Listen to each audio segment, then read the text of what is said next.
가는 대화이고 나는 가를 바탕으로 작성한 초고입니다. 이렇게 대화가 먼저 나오고 그것과 관련된 작문의 결과가 제시되었을 때는 둘 사이에서 내용의 공통점을 중심으로 지문을 읽어 나가야 합니다.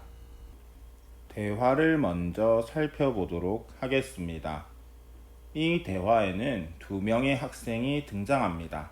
이 두 명의 학생이 어떤 방식으로 대화를 주고받고 있는지에 주목해서 읽는 습관을 들이는 게 좋습니다. 우선 이들이 대화를 나누는 까닭이 제시가 되어 있습니다. 이들은 비평문을 작성하는 과제에 대해서 이야기하고 있습니다. 이 글을 쓰기 위해서 대화를 하는 것입니다. 학생이가 자신이 쓸 비평문의 주제를 언급하고 있습니다.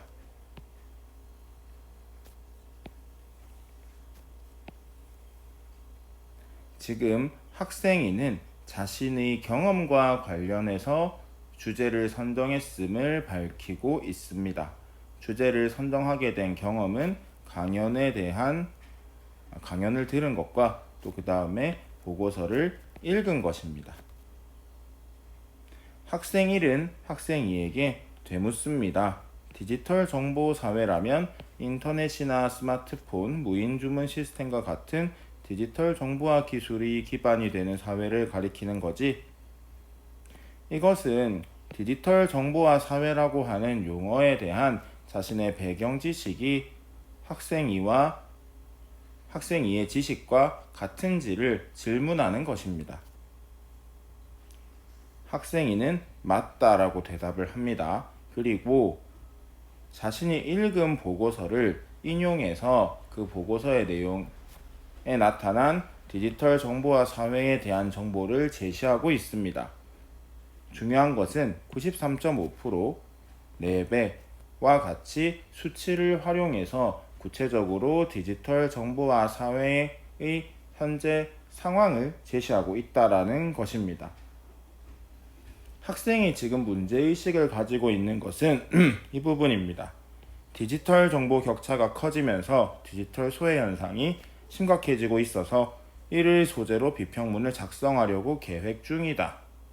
이 부분이 강연과 보고서를 통해서 학생 2가 갖게 된 문제의식이고 그가 쓸 비평문의 주제라고 할 수 있겠습니다.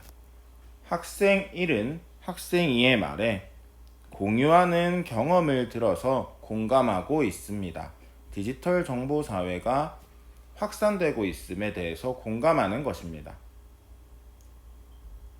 그런데 담화 표지가 나왔고 디지털 소외 현상이라고 하는 용어는 학생 1에게 낯선 듯합니다.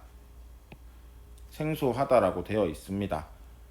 그래서 자신이 생각하는 디지털 소외 현상의 정의를 제시하고 이것이 맞는지를 묻고 있습니다. 그러자 학생 2는 학생 1이 그렇게 생각할 수도 있겠다라고 긍정하는 한편 자신이 비평문에서 적을 디지털 소외 현상의 정의에 대해서 언급을 하고 있습니다. 디지털 정보화 기술의 발달이 특정 계층을 소외시키고 있는 현상이 학생 2가 정의하는 디지털 소외 현상입니다. 학생 1은 학생 2가 한 말에 대해서 궁금한 점을 물어보고 있습니다. 특정 계층을 소외시킨다고 했는데 구체적으로 어떤 계층을 가리키는 거야? 자, 여기에서 고령층과 장애인 계층이 학생 2가 제시하는 소외가 되고 있는 대상임을 확인할 수가 있습니다. 그리고 그들이 디지털 소외 현상을 겪는 대표적인 예가 스마트폰과 무인 주문 시스템입니다.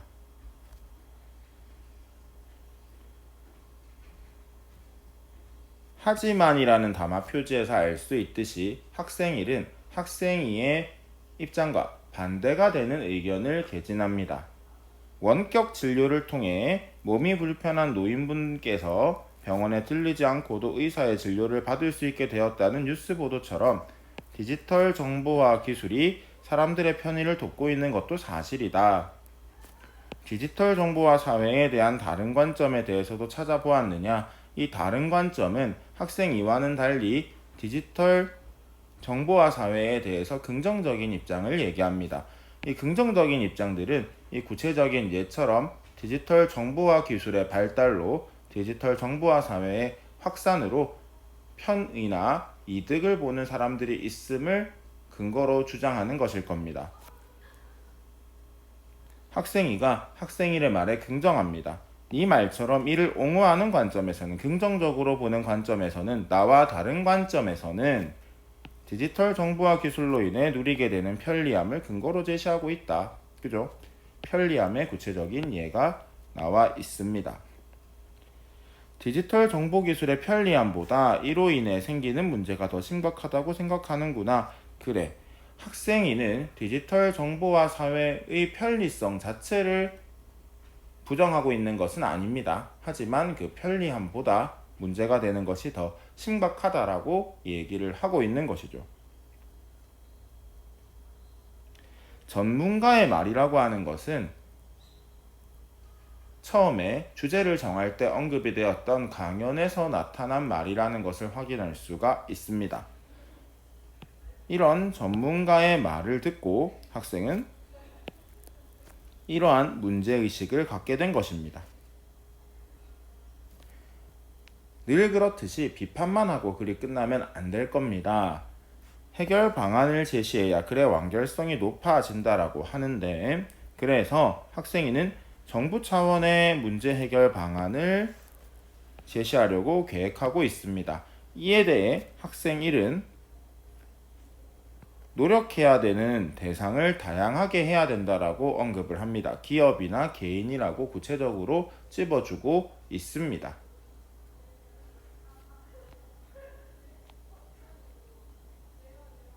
이에 다양한 주체가 노력해야 할 점에 대한 내용을 생성할 계획을 학생이가 하게 되는 것을 볼 수가 있습니다.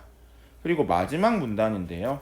마지막 문단에는 이런 내용이 들어가야 된다라는 것을 눈으로 눈여겨보시고 이게 실제로 지문에는 어떻게 언급이 되어 있는지 꼭 확인을 하시기 바랍니다. 대화의 결과입니다. 학생 2가 작성한 초고이고요. 대화에 언급되었던 내용들이 초고에는 어떤 식으로 제시가 되어 있는지 같이 한번 확인해 보도록 하겠습니다. 정부 발표에 따르면 21년 기준 스마트 기기 보유율은 93.5%, 무인 주문 시스템도 2019년에 비해 4배 가까이 증가했다. 자, 이 서술은 아까 보고서에 나왔던 것이라고 했던 부분과 같습니다. 즉, 이 보고서에 출처가 정부 발표라는 것을 우리가 생각해 볼 수 있습니다. 이 보고서를 인용하면서, 정부 발표를 인용하면서 학생이는 디지털 정보화 사회로 진입하고 있는 현재 상황을 제시하고 있습니다. 자, 한 보고서에는 디지털 정보화 기술의 발달이 인간 삶에 무한한 편의를 제공할 것이라며 디지털 정보화 사회의 미래에 대해 낙관적으로 전망하고 있다라고 합니다. 낙관적이라고 하는 것은 긍정적이라는 뜻이고, 전망이라고 하는 것은 예측한다라는 말과 비슷하게 쓸 수 있을 것인데, 긍정적으로 예측하고 있다로 의미를 해석하면 되겠습니다. 디지털 정보기술의 발달이 우리 삶에 도움이 된다는 점을 근거로 이를 옹호하는 관점도 있다. 자, 이 부분은 학생이 이야기하고 싶은 부분이라기보다는 학생 1이 이야기했던 반대가 되는 입장, 디지털 정보화 사회를 옹호하는 입장과 관련된 내용입니다. 아마도 학생은 대화 뒤에 보고서를 찾아봤을 겁니다. 학생이 다른 입장의 보고서를 찾으며 노력한 까닭은 이제부터 얘기하고 싶은 자기가 제기하고 싶은 이 문제를 조금 더 선명하게 드러내기 위함이 아닐까 생각을 합니다. 학생 2가 이야기하고 싶은 부분은 이 부분이니까요. 디지털 정보화 사회를 바라보는 또 다른 관점도 존재한다. 그리고가 잘못되었겠죠. 한국지능정보사회진흥원 땡땡땡 원장은 대화에서는 전문가라고만 언급이 되어 있었고 강연이라고만 언급이 되어 있었는데 그 강연의 강연자를 밝혀주고 있습니다. 이 글에서는 이 부분이 아까 전에 전문가의 말로 인용이 되었던 부분인데 글에서는 출처를 밝혀서 강연자를 밝혀서 말한 사람을 밝혀서 그것을 인용하고 있습니다. 디지털 소외 현상을 유발하는 예로 무인 주문 시스템을 들 수 있다라고 했는데 아까 대화에서는 스마트폰도 함께 언급이 된 것을 여러분들이 기억을 하셔야 됩니다. 자, 그렇다면 뒷부분을 같이 읽어봤을 때 글의 맥락을 자연스럽게 하기 위해서 스마트폰이 삭제됐다라는 추측이 가능합니다. 자, 이 부분에서는